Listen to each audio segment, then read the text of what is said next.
former St. Louis police officer, Reddit Hudson, author of the Washington Post op-ed. Being a cop showed me just how racist and violent the police are. There's only one fix, he writes.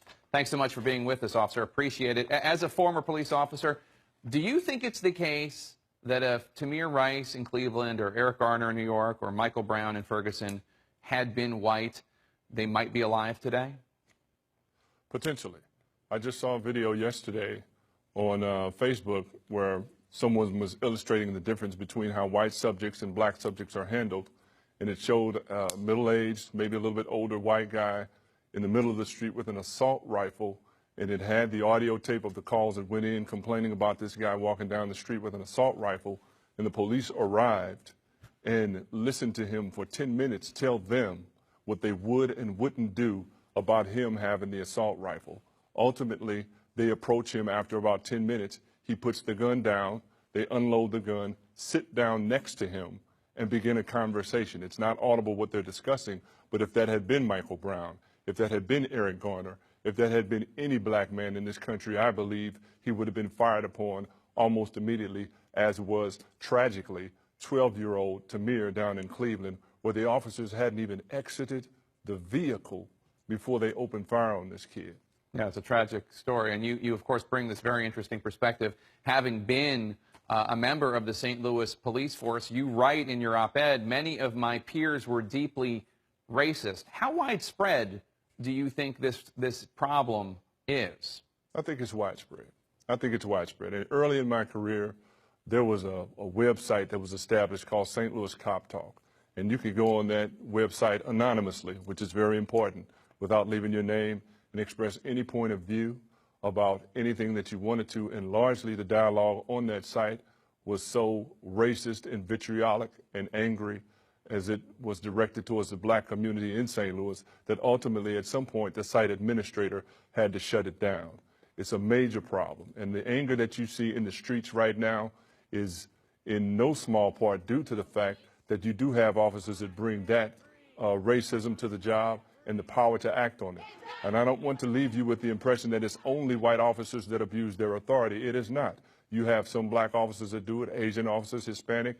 The issue is the abuse of the authority and where it takes place, which consistently is in black and brown communities. Let me give you a very good example of what I'm talking about.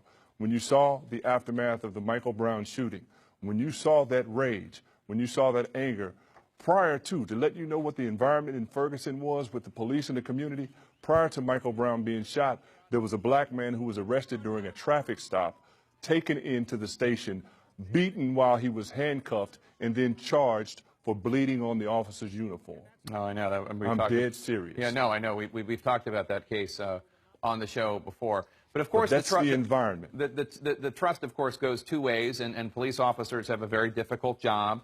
And as I don't need to tell you, I want you to take a listen to something that I heard on Meet the Press yesterday. It's the mayor of Philadelphia, Michael Nutter. Take a listen.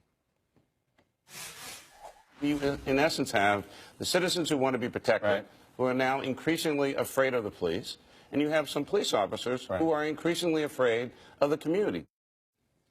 Is that accurate, you think, that the distrust and the fear goes both ways? Absolutely.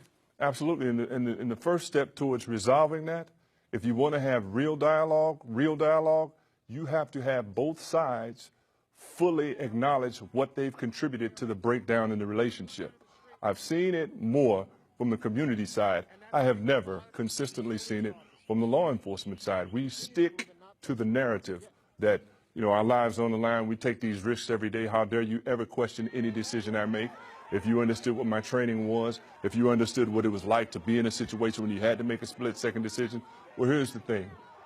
There are former officers and current officers who know exactly what that's like, but who still manage to respect the human rights and dignity of the people that we serve without abusing their rights and their bodies and then excusing it because we signed on to do a dangerous job. There has to be some acknowledgement, and I think the window of opportunity for that is right now. When you look across the country, there's right now an opportunity, a real opportunity, to change the way policing is done in our communities, and at the same time, work in communities to resolve issues that may contribute to the breakdown in the relationship as well. And that's the fix that you write about in your op-ed in the Washington Post. Well, yeah, go ahead. The fix that I'm talking about in the Washington Post, Jake, is accountability, punishment. You can retrain. You can do whatever you want to do. I've sat in trainings, racial sensitivity trainings as an officer, and watched some of my fellow officers open up newspapers and read them while the presenter was presenting and ask, when do we have to stop listening, or when can we stop listening to this politically correct BS so I can get back to work? So training is one thing, but if you fail to adhere to it, as in New York City, where the New York Patrol Guide says you will not use chokeholds. Chokeholds include but are not limited to any hold that restricts air to the windpipe or the airways. And then you have experts come on national television and say that, well, obviously that policy is not workable. What he's saying when he says that policy is not workable, he's saying that obviously those officers don't adhere to it. They don't care about it. They don't follow it. Well, when they don't follow it, there has to be some meaningful accountability, and society, the larger society, has to understand that some officers do need to be held accountable. It doesn't mean you're anti-law enforcement. It doesn't mean you're pro-criminal. It means you're pro-responsible law enforcement.